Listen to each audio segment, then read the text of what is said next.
lórí ọ̀rọ̀ ritualist àti terrorist àti kidnapping. Gbogbo àwọn wọ̀nyí tàbí ṣe olórí wa ń ta gbà wọ́n ní síbẹ̀ sí àwọn àyè yìí nìyẹn tí ó jẹ́.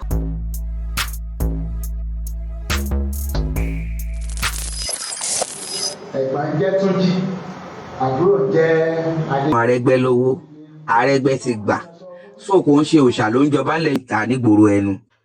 Ṣẹ́yìn náà ti gbọ́ yẹn bẹ́yẹn. Now.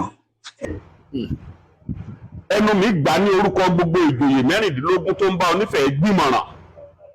Èyí tí mo ń sọ lọ́wọ́lọ́wọ́ èmi nìkan kó yà pèrè pé ìràn Olúwo kan ló fi jẹ. Ń bọ̀ lọ́lúwo eléyìí ti wá. Bàtà ẹ̀ sọ ìyẹn ní ẹ̀rí wà. Ẹ̀rí wà. Ó gba mọ́tò kínní. Ó gbà kó ti yẹ ká mọ̀ pé nǹkan kan wà lára Olúwo. Olúwo ò ń ṣẹni tó yẹ kéèyàn kò wọ́n. Bí Olúwo ṣe ń bàbọ̀ yìí, ó ti gba kán lọ tọ́jú ẹ̀ síbi tán ti. +234 70 25 47